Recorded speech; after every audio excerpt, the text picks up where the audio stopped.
Assalamualaikum warahmatullahi wabarakatuh. Perkenalkan, nama saya Sinta Rahayu Meliana. Di sini saya akan menjelaskan materi mengenai psikologi pendidikan. Yang pertama yaitu pengertian psikologi. Psikologi adalah suatu ilmu yang mempelajari karakteristik perilaku atau kegiatan individu dan perkembangannya.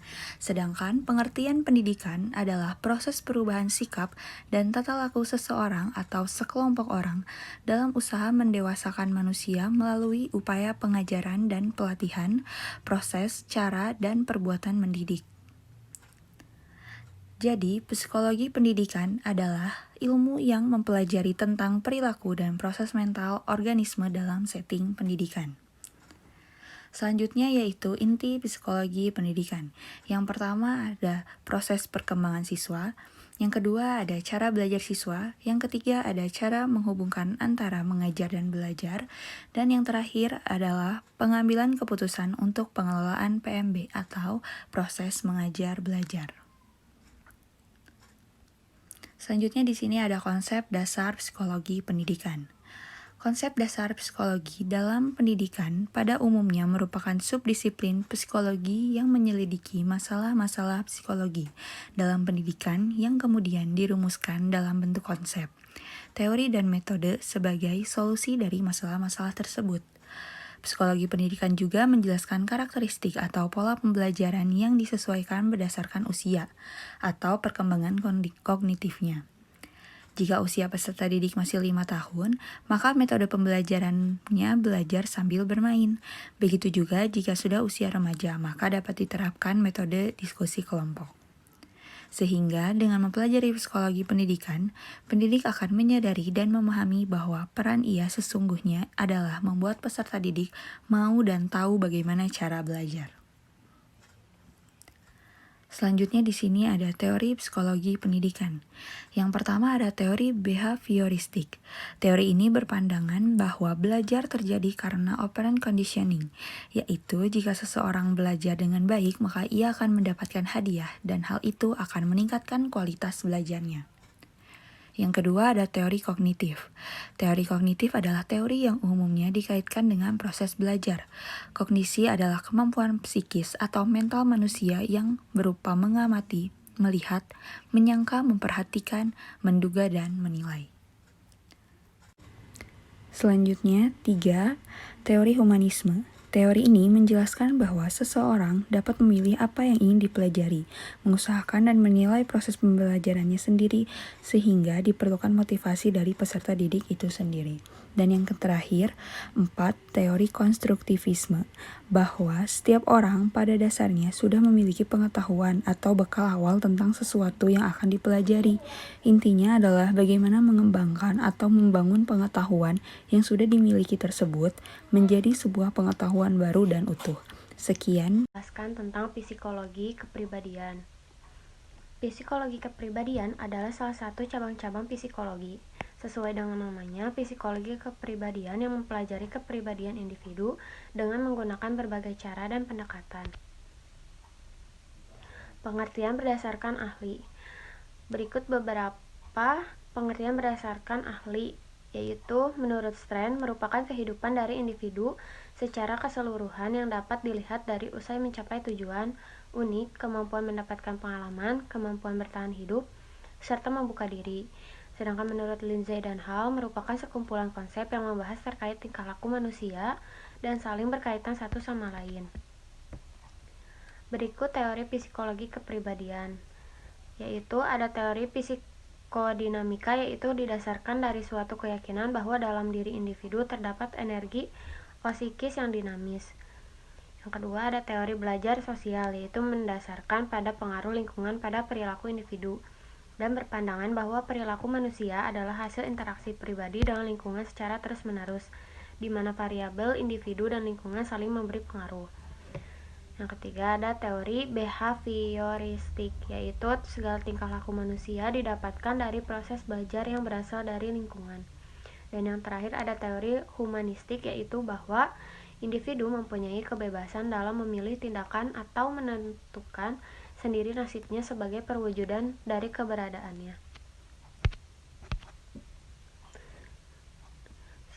Berikut ada pendekatan psikologi kepribadian.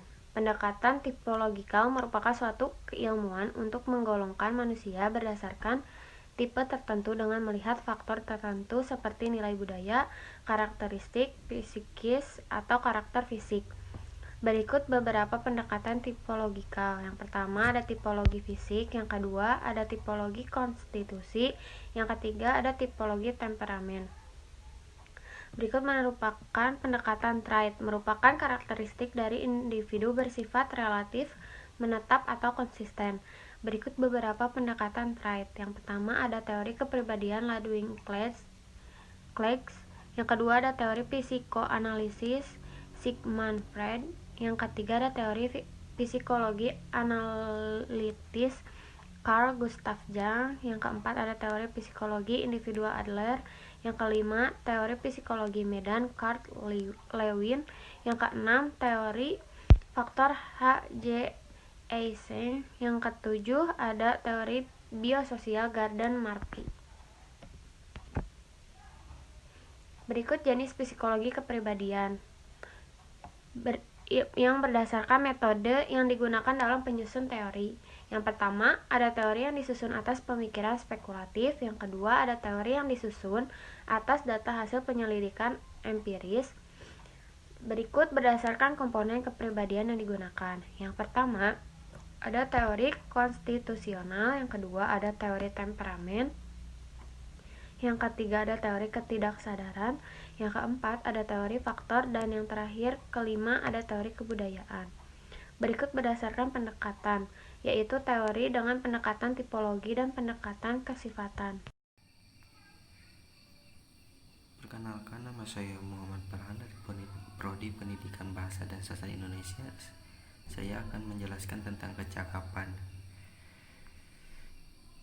Di sini kecakapan adalah kemampuan dan pengetahuan seseorang untuk berani menghadapi problema hidup dan kehidupan secara proaktif, mencari serta menemukan solusi sehingga akhirnya mampu mengatasi dengan kemampuan berinteraksi dan beradaptasi dengan orang lain, keterampilan mengambil keputusan, pemecahan masalah, berpikir kritis, berpikir kreatif, berkomunikasi yang efektif, membina hubungan antar pribadi, kesadaran diri, berempati, mengatasi emosi, dan mengatasi stres.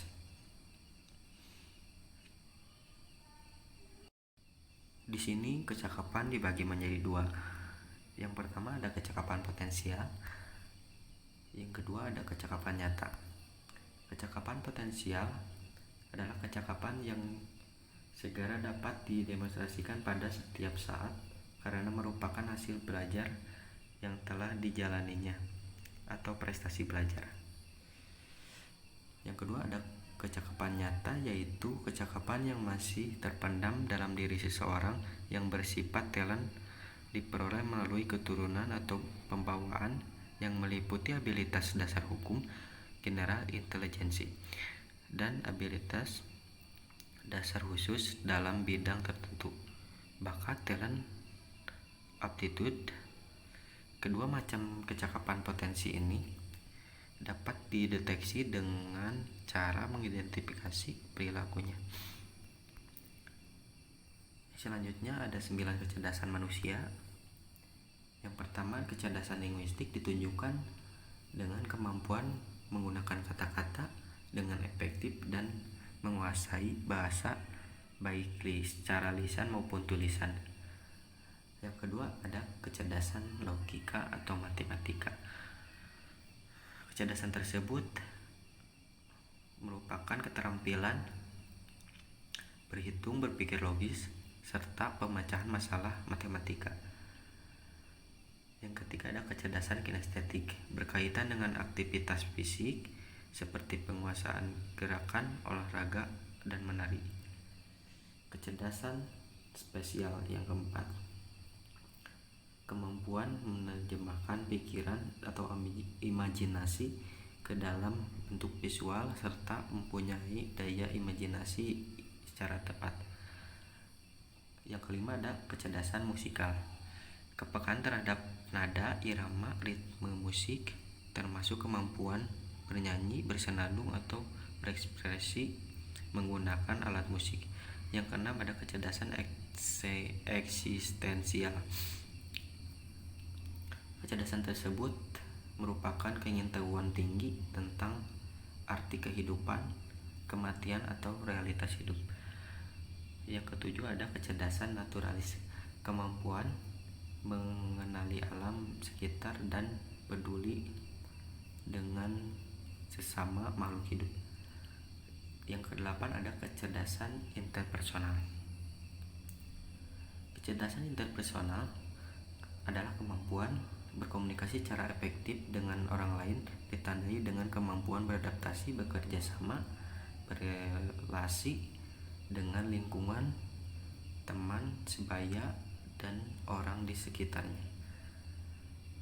Yang kesembilan ada kecerdasan intrapersonal, merupakan kemampuan memahami diri sendiri dengan baik, tidak mudah patah semangat, gigih berusaha, dan tidak minder. Misalnya ketika mengikuti perlombaan atau tampil dengan umum. Assalamualaikum warahmatullahi wabarakatuh. Perkenalkan, nama saya Usman Ashari Solehuddin. Saya akan menjelaskan tentang dinamika perilaku individu.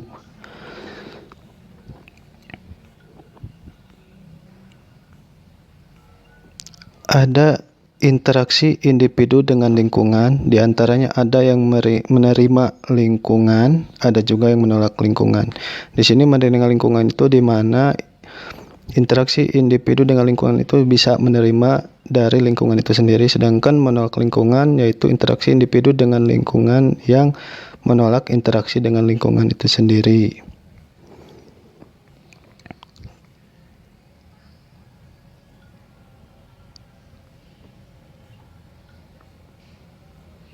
Kemudian ada pembentukan motivasi, diantaranya ada desakan, di mana itu ada desakan dari interaksi individu, kemudian ada motivasi itu sendiri dalam interaksi individu, kemudian kebutuhan dalam pembentukan motivasi, kemudian ada keinginan dalam pembentukan motivasi. Kemudian proses motivasi, yang pertama adanya suatu kondisi yang terbentuk yang menimbulkan suatu ketegangan. Kemudian yang kedua, berlangsungnya tingkah laku yang diarahkan pada pencapaian suatu tujuan. Yang ketiga, pencapaian tujuan dan berkurang atau hilangnya. Bismillah. Saya Hilman Maulana akan mempresentasikan faktor-faktor yang mempengaruhi perilaku individu. Yang pertama, faktor yang mempengaruhi perilaku individu yaitu faktor lingkungan. Biasanya lingkungan itu sangat mempengaruhi, berpengaruh besar atas perilaku individu. Sebaik-baiknya orang kalau berada di lingkungan yang tidak baik, biasanya itu terbawa tidak baik gitu. Dan juga seburuk-buruknya orang kalau berada di lingkungan yang baik, biasanya terbawa oleh lingkungan, terbawa baik. Yang kedua adalah faktor turunannya. Sudah pasti turunan itu sangat mempengaruhi perilaku individu. Biasanya kalau bapaknya baik ya ke bawahnya juga baik, anaknya juga baik. Biasanya kalau orang tuanya tidak begitu baik, biasanya berpengaruh kepada anaknya juga. Selanjutnya, perilaku siswa sebagai individu. Yang pertama ada aspek-aspek perilaku individu. Yang kedua, konsep individu, siswa, dan guru. Ketiga, keragaman karakteristik individu. Dan keempat, ada karakteristik individu. Masuk yang pertama yaitu aspek-aspek perilaku individu. Yang pertama ada kognitif. Apa itu kognitif? Kognitif adalah penggunaan pikiran dalam mengenal, memahami, dan memecahkan masalah. Yang kedua ada psikomotorik. Apa itu psikomotorik? Psikomotorik itu yaitu aktivitas yang mengandung gerakan motorik. Yang ketiga ada afektif. Afektif adalah penghayatan perasaan, sikap, moral, dan nilai-nilai. Yang selanjutnya, yang kedua adalah konsep individu, siswa, dan guru. Nah, ada 3, yaitu karakteristik, kemampuan, dan perilaku individu. Yang ketiga, masuk ke keragaman karakteristik individu. Ya, beragam-ragam karakteristik individu. Yang pertama, berbeda dalam kecerdasan, bakat, dan kecakapan hasil belajarnya. Tentu berbeda antara kecerdasan, bakat, dan kecakapan, karena itu murni gitu. Bakat itu dari sananya gitu, kecerdasan itu emang bisa diusahakan, tapi kalau emang dari sananya kurang cerdas ya emang beda-beda kan, tiap orang itu beda-beda kecerdasan, bakat, dan juga kecakapan hasil belajarnya. Ada yang kurang dalam mengikuti pelajaran atau gimana gitu, jadi kurang lah otaknya. Yang kedua adalah berbeda dalam sikap, minat, emosi, perasaan, dan penghayatan terhadap nilai-nilai. Tentu berbeda, setiap orang bersikap dan minat, emosi, perasaan, dan penghayatan terhadap nilai-nilai itu tentu berbeda. Contoh dalam sikap, setiap orang berbeda-beda dalam bersikap. Nah, yang kedua itu minat, tentu semua orang emang pasti ada yang sama, tapi kebanyakan berbeda-beda di dalam minatnya. Emosi, ya, perasaan, dan penghayatan terhadap nilai-nilai tentu. Yang ketiga adalah berbeda dalam kecakapan dan keterampilan fisik dan sosialnya. Ya, itu yang ketiga. Masuk ke slide yang terakhir, yaitu karakteristik individu. Karakteristik individu ada 2. Yang pertama unik dan juga dinamis. Bismillahirrahmanirrahim. Di sini saya akan memaparkan tentang psikologi pendidikan dengan materi karakteristik siswa. Untuk dapat menghadapi pembelajaran peserta didik dengan berbagai latar belakang, corak kepribadian, dan tingkah perkembangan yang beragam tersebut, guru perlu mengetahui kemampuan dasar yang dimiliki peserta didik, motivasinya, latar belakang akademis, dan sosial ekonomi. Kesiapan guru mengenal karakteristik peserta didik dalam pembelajaran merupakan modal utama penyampaian bahan belajar dan menjadikan indikator suksesnya pelaksanaan pembelajaran. Ada keharusan guru mengenalkan karakteristik peserta didik tersebut. Berarti guru harus menguasai dan mendalami psikologi perkembangan peserta didik, yakni sebuah disiplin ilmu secara khusus. Pembahasan tentang aspek-aspek atau karakteristik perkembangan peserta didik dengan bekal pengetahuan tentang berbagai aspek perkembangan peserta didik ini. Diharapkan guru dapat merancang dan melaksanakan program pembelajaran yang sesuai dengan taraf perkembangan peserta didik, juga memungkinkan guru untuk memahami apa yang dibutuhkan, yang diminati, dan yang hendak dicapai oleh peserta didik, serta dapat memberikan pelayanan yang bersifat individual sebagai mereka yang mengalami kesulitan. Lalu ada faktor yang mempengaruhi pembelajaran.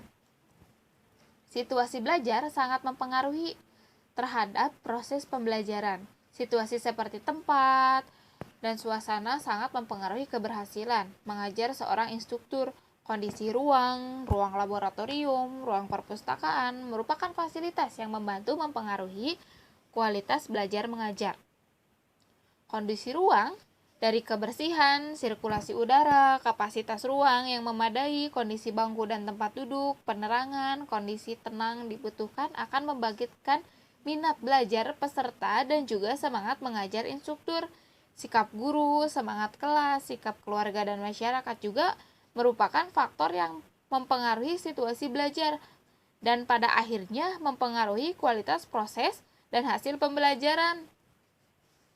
Faktor lain yang mempengaruhi belajar berasal dari dalam atau diri peserta, yaitu motivasi, bakat, inteligensi, kemampuan diri menyesuaikan dengan lingkungan belajar. Lalu yang terakhir ada perkembangan peserta. Instruktur mempengaruhi perkembangan peserta dari tingkah laku yang ditunjukkan ketika di kelas, ketertarikan atau keaktifan saat mengikuti pembelajaran, hasil yang didapatkan ketika tes, dan juga perkembangan peserta yang tampak dari sikap, cara berbicara, interaksi dengan instruktur dan temannya. Semua itu merupakan hasil dari proses pembelajaran perkembangan yang positif jika dilihat kemajuan peserta dalam interaksi maupun inteligasi yang meningkatkan ke arah yang baik. Sekian dari saya, terima kasih. Wassalamualaikum warahmatullahi wabarakatuh.